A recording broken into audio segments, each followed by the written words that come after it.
Hi, y'all. So, my final week of TV fasting, which I think I'm just going to continue because there's no point in watching TV. I'll just binge watch whenever I need to. I started a website. It's called Give Me the Look, and it has all of like the designer dupes and things that you can pick up to get that look because I think everybody should have the opportunity to look luxe and feel good. But then somebody had mentioned when I was watching one of these tarot card readings, because I've been like obsessed with them for like 13 days. They were saying that you have to be careful what you buy because it's better to buy an expensive luxury brand that's made with more prestige, with more intention, with some sense of honor, with integrity and quality than it is to buy a dupe or a cheaper brand that's made in a sweatshop, because it carries the energy of the craftsman behind the product. So a lot of these wealthy people will continue to buy these really high priced items because they're assuming that they're being made by craftsmen.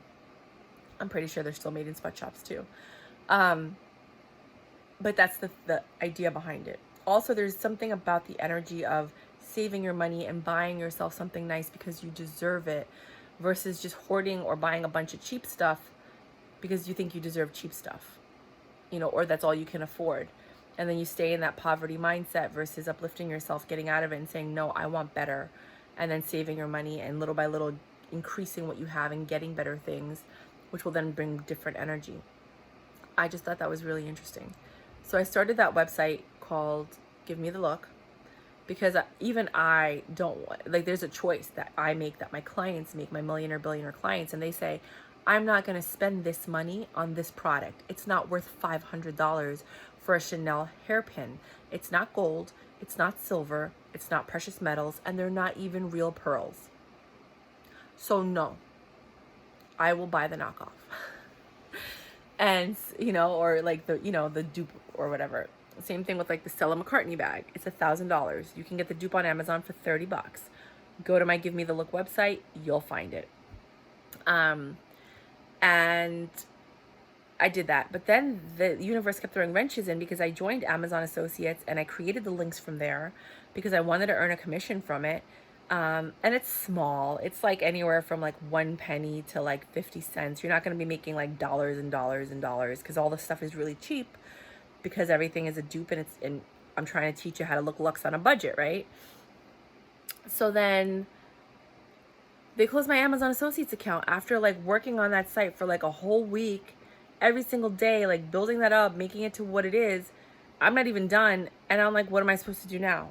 And then I was like, you know what? I'm not going to let it defeat me because I'm not a quitter. I did door-to-door sales for 5 years, 6 days a week, 12 hours a day. I saw over 100 people every single day. You do the math.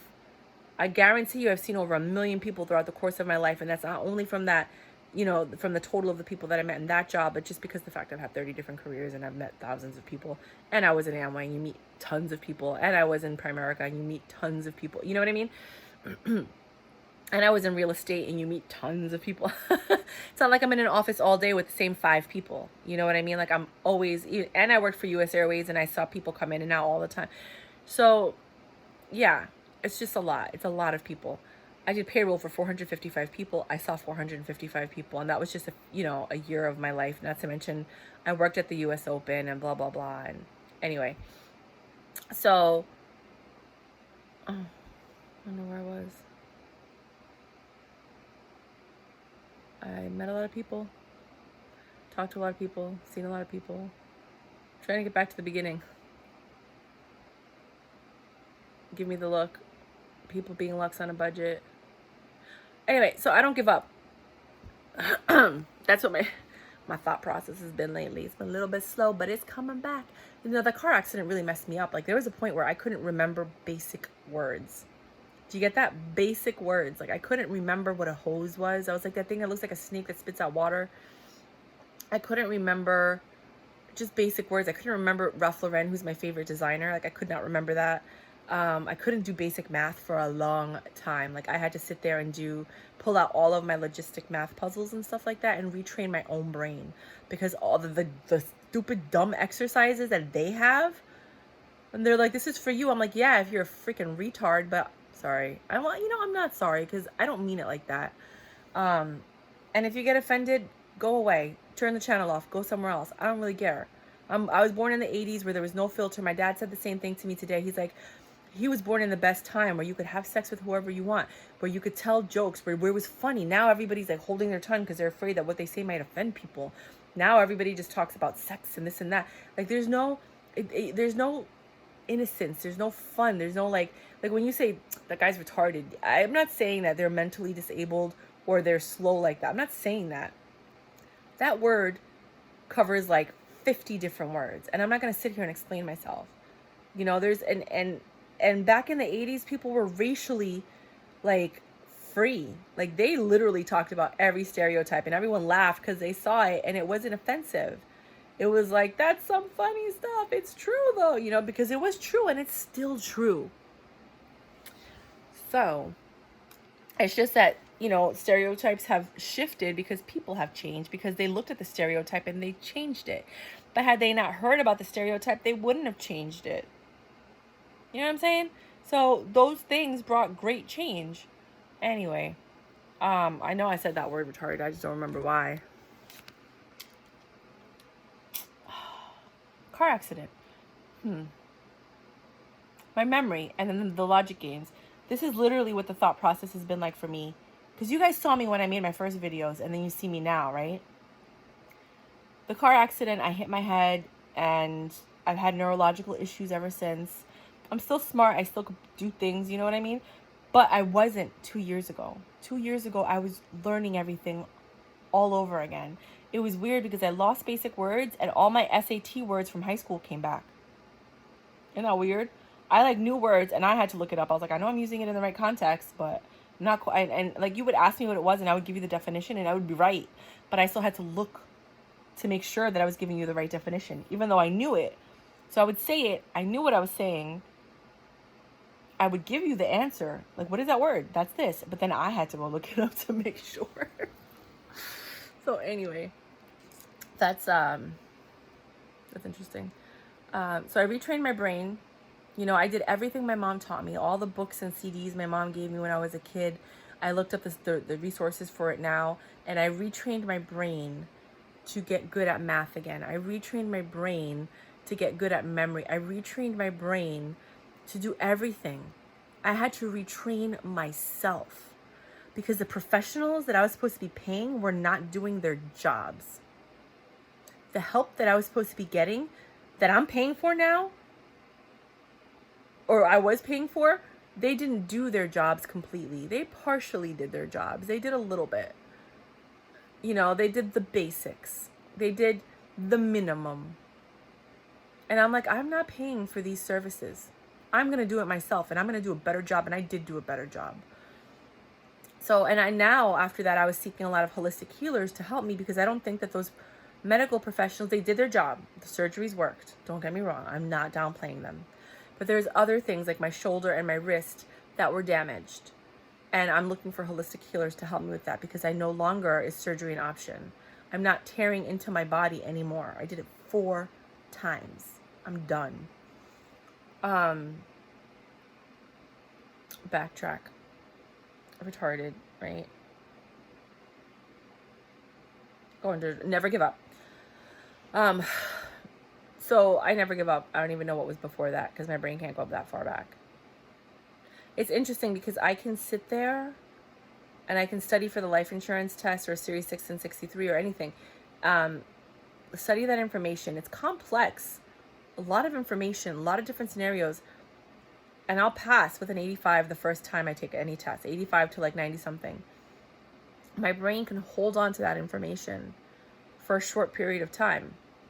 Right? And then as soon as I take that test, it's all gone.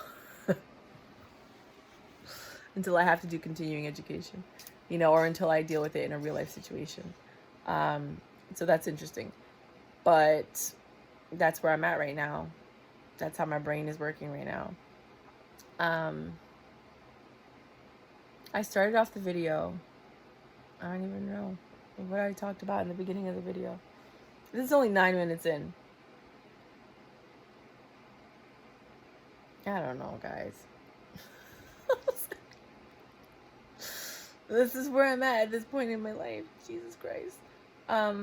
Give me the look. So I started this website, and then wrenches started getting thrown in. It was the fast. That's how long it takes me. It's not as long. Before it was longer. Like before I would just give up and be like, I don't know what I was talking about. So give me the look. Stay focused. And I had to, so then there was wrenches, and I'm like, no, I'm going to do this. But I feel like I'm being led back to the path of spirituality. There I am. I know I'm intuitive. I know that my gift is being able to talk to people and telling them what they need to hear. I know that I'm good at reading their emotions and feelings, whether they speak it or not, because I'm such a good intuitive empath that, like, if I feel like I'm suffocated, I know you feel like you're suffocated. If I feel angry, I know you're angry. If I feel frustrated, I know you're frustrated. Because the moment you walk into my area, I feel your everything. And that was the problem with me and a friend that I had a while ago, is I was always agitated, angry, and he said that I had toxic energy, but I was only projecting to him what I was feeling from him. So basically, I was giving him his medicine back, and he didn't like it. And it was funny because prior to that, everything was sweet because I was a good person, he was a good person. But then I don't know what happened, and he became like this really wicked, evil, toxic, angry spirit. And like every time he was around me, I felt suffocated. I felt angry. I felt frustrated. I felt unaccomplished. I felt bitter. Those weren't my emotions. Those were 100% his emotions that he kept dumping onto me just by being near me. So that's why I stay home a lot. Like, I'm home all the time. I don't mind. I love being around crowds. I love festivals. I love concerts. I love plays. But I'm very particular with who I interact with at those venues and in my life, because as I get older, I'm more sensitive to other people's energies, and it's kind of scary sometimes. Um, so especially after this end of a friendship, my intuitive powers, gifts, whatever you want to call them, they're stronger now. Like, I know when people are coming to visit me. I'll start cleaning up and I'm like, someone's coming, and I'm right. And then they come, or they attempt to come. And it's really interesting. So I decided I'm going to go more and lean towards the intimacy school, because I've been really, like, not running away from it, but I've been like putting it on the back burner. And that is what is intuitive to me. It comes easily. I love talking in front of people. And the moment I sit down with them, everything comes out like word vomit. They're like, blah, blah, blah. I don't know why I'm telling you all of this. Blah, blah, blah, blah. Oh my God, you're so easy to talk to. Blah, blah, blah, blah. I can't believe I told you that. That's usually them saying that to me. And I'm just sitting there listening, going, okay, yeah, you know, yeah, no, tell me, like, but that's my gift. Like, I could sit down with anybody, and by the end of the conversation, I know like everything about them. And like, they don't know why they told me, and I don't know why they told me either. But that's my gift, and I think I was meant to hear whatever they needed to say, or I was meant to help them release whatever they needed to release. I'm just a trigger for that healing. Even just being around me, people who just hang out with me, they end up being successful because just being near me, they're blessed. Like, literally, like, they met me and then all of a sudden they become successful. Before that, there was no inclination. They weren't working on anything. Like, so I know there's something. I don't know what it is. I don't know how or why or whatever, but it is what it is. So I'm going back to the intimacy school. I'm going to start doing classes again. I don't want to, but I'm going to, and I'll see if that yields anything.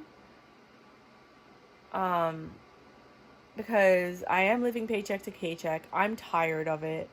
Empaths and intuitives and psychics are all telling me, like, I have this gift. I need to do it. The universe will take care of me. I don't know. I don't know. But I'm doing that, and then I'm also going to do the Women Can Do It Too project. So the Give Me the Look site is up. I was going to do like a lot personal styling and mobile makeovers, and I might still do that, but I need somebody to come into my life and take that part over, because I don't want to be responsible and in charge for it. I just want to have that idea, build the company up, have somebody come in, buy it, we let it go, and we keep it moving. Then I'll work on the intimacy school. Maybe I'll do the same thing, maybe not. I want to open up my not my spa. My friend wants to open up a spa. I want to open up a holistic center with like beds made out of like, tourmaline, and like a bed made out of rose quartz with like a glass ceiling so that they can recharge. And like I have this whole vision of the holistic center that I want, that's going to be by the water, so you can go and relax and be in tune with nature. And it's a lot. Like I've had this vision for such a long time.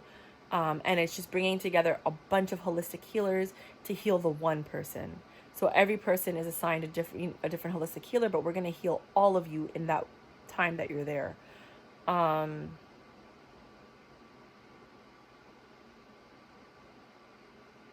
may have been TMI, but whatever. You can never do it the way that I would have, because it was my gift and it was meant for me, so I'm not worried. But if you want to donate, you can donate on the link below. No, if you're going to donate to the intimacy school and its purpose and what I want to do, you have to donate to the intimacy school. Like, let me school you is me sharing and you learning or being entertained, whatever. That you pay for the time that I put in for that. Give Me the Look is about helping people feel better and feel more confident and walk in a room and have everybody be like, she looks amazing. And then that gives you that confidence. And for some people that works, for other people, they need other ways to build their confidence.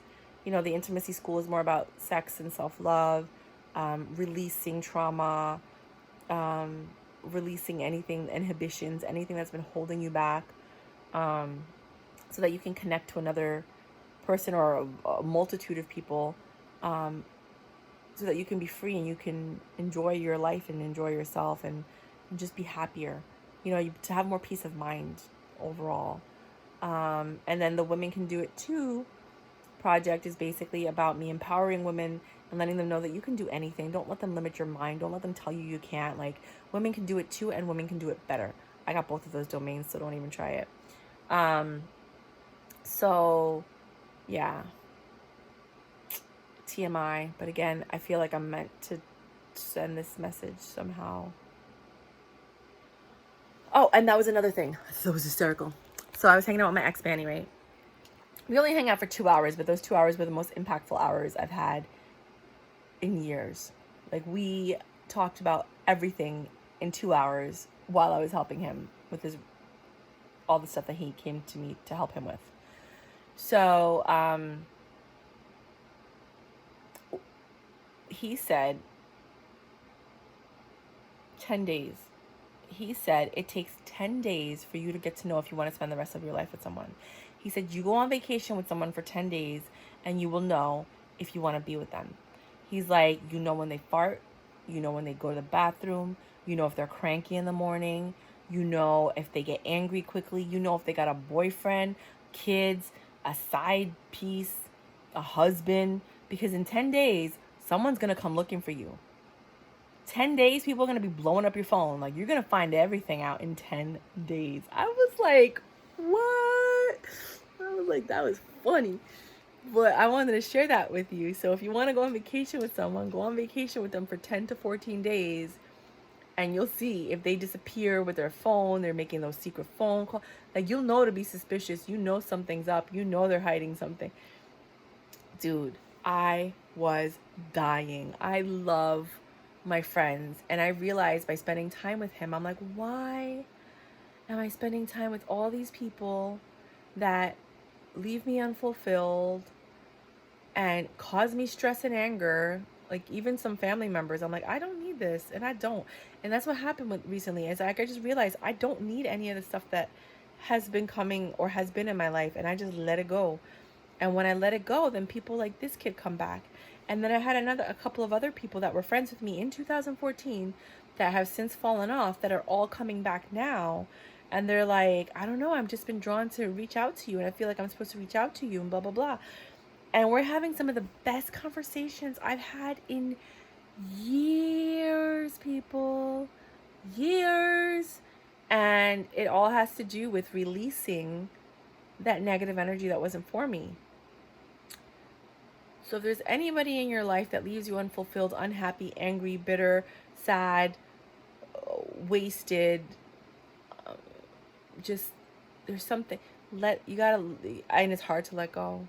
Porque la costumbre es más fuerte que el amor. What you're accustomed to is stronger than what you love. Always. It's always, always, always, always that way. And you don't want to let go because you love so deeply and you love so much, and you're hoping and praying that things will be different. But there comes a point when you realize things are not going to be different. No matter what I do, no matter how much I love you, no matter how much I'm there for you, you're never going to appreciate me. You're never going to get it. And even if I walk away, you'll get it for a minute. You might change for a moment. But at some point, you're going to go right back to who you were. Some people don't. But it's like that movie, He's Not That Into You. Like, everyone talks about the exception.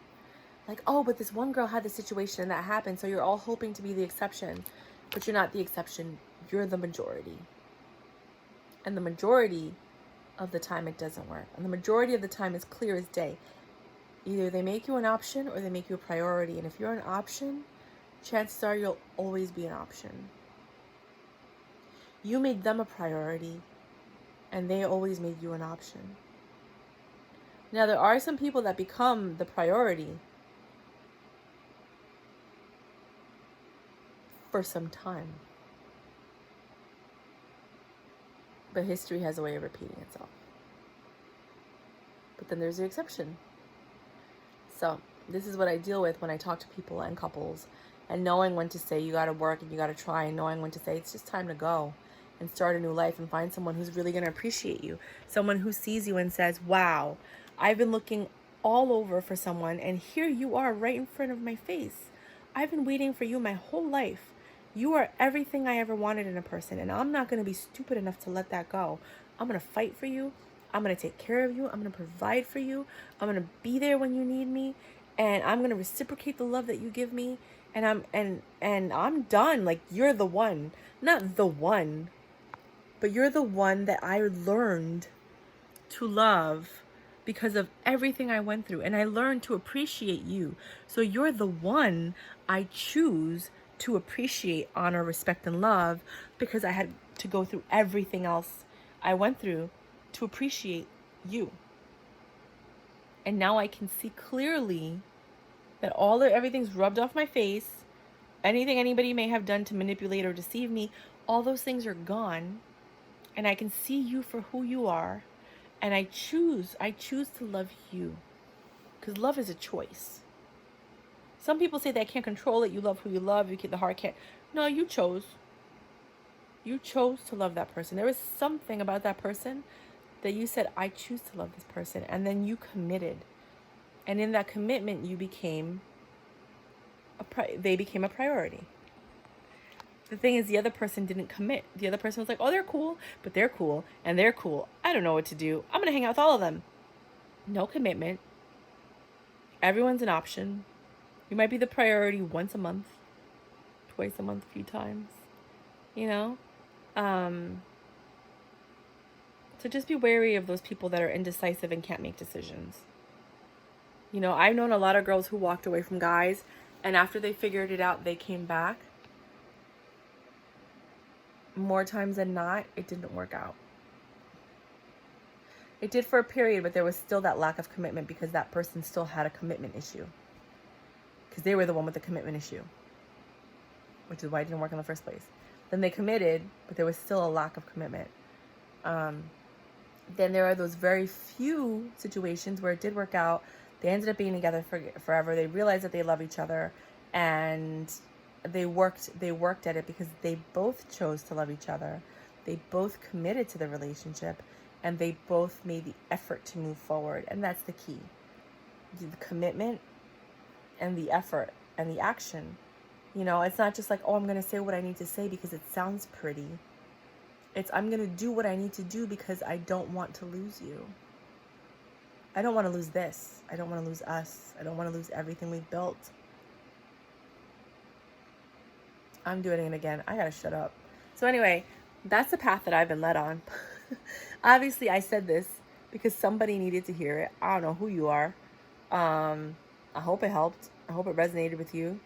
If I always tell people, if you knew that after you got over this hump, that you would be together for the next 30 years, even with ups and downs, but you would be together for the next 30 years, would you make it work with this person?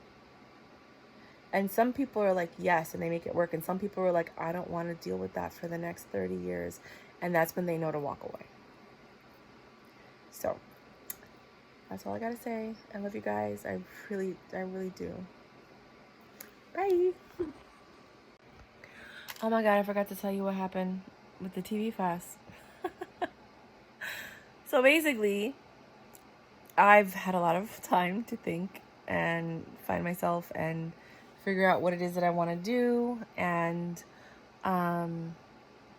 like I said, I'm not going to go back to watching TV. I'm just going to stay focused on like my ideas and my downloads and making all my thoughts and dreams a reality and writing more, because I did write that first book and now I'm ready to write a second, third, and fourth book. I think it's important to detach yourself. Like, this whole coronavirus thing has been going on and I have not any clue, because I haven't been watching the news and I haven't been paying attention to anything because I don't have TV and I'm not watching TV. So I'm waiting for people to tell me what's going on. And then right now I just found out that there's a cure. So it's like, instead of having all of that fear, which is what they wanted in the first place, and everybody's vibration level dropping and being led by fear instead of being led by love and joy and like positive things, which is where I was, because I couldn't even resonate on the level of fear because I had no idea what was going on. I was just blissfully blind and happy, right? But smart enough and to know if something went wrong. And plus I have really good friends that love me who will call me and be like, get out of the city if I have to, right? So I just wanted to share that with you guys because I did my fast. I'm gonna continue living that life. While I did the 30-day fast, I started eating 1 to 2 meals a day. I stopped snacking. I just started snacking again now because I bought guacamole and, I had chips in the house, like tortilla chips. But I realized that I'm not going to do that anymore. I'm not going to buy the guacamole because it leads to snacking. I do drink a lot of soda recently, but I think it's because I stopped eating, so that compensates for the fact that I'm not eating. So it's still something that my body has to digest. So I have to stop doing that. And then I also think I prepare myself for things that I don't know I'm preparing myself for. So maybe like if there was a ration or whatever because of the coronavirus and they had to quarantine people, I would be able to survive on 1 meal a day and a little bit of water, and I think my body's just preparing for that. I don't know why, but I might need to have that ability. I'm very spiritual in the sense that I prepare myself for things that I don't even know what's coming. So that's where I'm at right now, is just minimizing my intake. I'm actually increasing my physical workout regime because I don't have one. When I saw my ex and he saw me, he's like, Myra, you're beautiful. I've known you forever. Like, you need to start working out 20 minutes a day. That's it. Just 20 minutes. Get your heart rate going. He taught me some exercises. I told him I was in the car accident. He gave me exercises to do that weren't going to hurt my knees or my back. I was like, you should be a personal trainer. He probably did that because he's like me. He's done like 30,000 things. Like, he's literally he and I have followed the same path. That's why I was in love with this other kid, because this guy was like the image of this guy, but younger and present, if that makes any sense. So both of these guys are the only 2 men I've met in the entire existence of my life that mirrored me. The first one mirrored me career-wise, spiritual-wise, personality-wise. Like, we both sat down, we were both happy, we were both joking, we laughed the whole time. Like, even he calls me after years and we stay on the phone for hours talking. It's just, oh, it's just so easy. It's never been easier in my life. The other guy that I fell for was very similar energy, only he also encompassed the energy of my mom, my aunt, my uncles, my cousins, his own energy, And then he was a mirror reflection of me. Literally, we had the same size hands. We were the same height. I was dark skinned, he was light skinned. Like, we both bought the same glasses at the same time. We both we both follow the same path, even though we're exact opposites. Exact opposites. But we go through the same lessons in different ways, but it's the same lesson that we're learning. They're just different ways, and then we both had spiritual divine talk, meaning angels and spirits were talking to him through him to me, and vice versa. They were talking through me to him. So with him, there was, I guess it's the same because it was the same thing with the other one, but I didn't realize that until I saw the first one. But the difference is the second one neglected, rejected, made me an option, didn't appreciate me. The first one always made me a priority, always put me first, always took care of me, always provided, always bought me stuff, always made me feel like a queen. And I think the first one came back into my life after I walked away from the second energy to tell me, this is what you deserve. I can't give it to you because I'm married with kids, but this is what you deserve.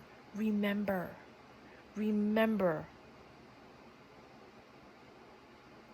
And I'm saying that to someone. Remember. Whatever it is you need to remember. There's something about you that's special. Remember that. I always knew that. I was just angry that the second person didn't give me what I knew that I deserved, because it's what I've had my whole life, because it's who I am and what I've put out there for. It's what I get back.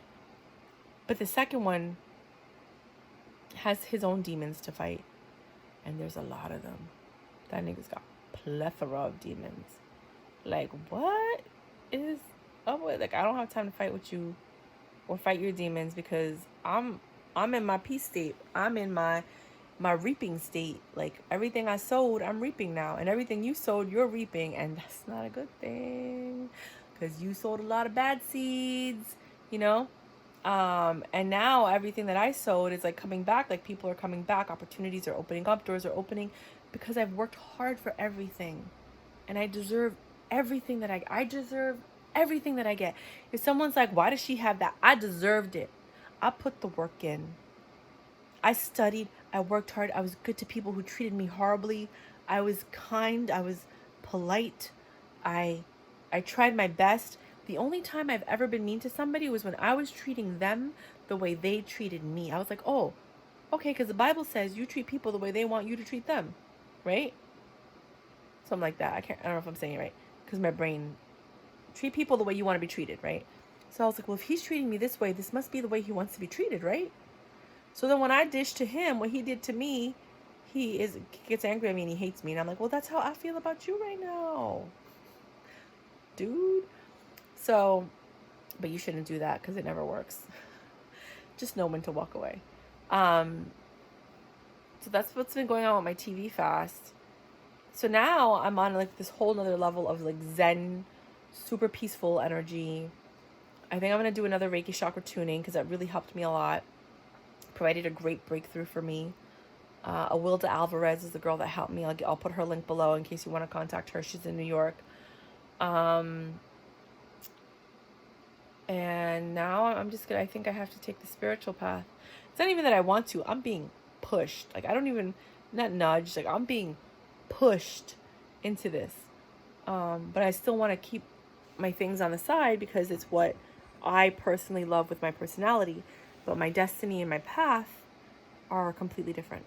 And I think I had to get rid of that other energy in order for me to be able to do what I need to do on this path without that energetic influence. Does that make sense?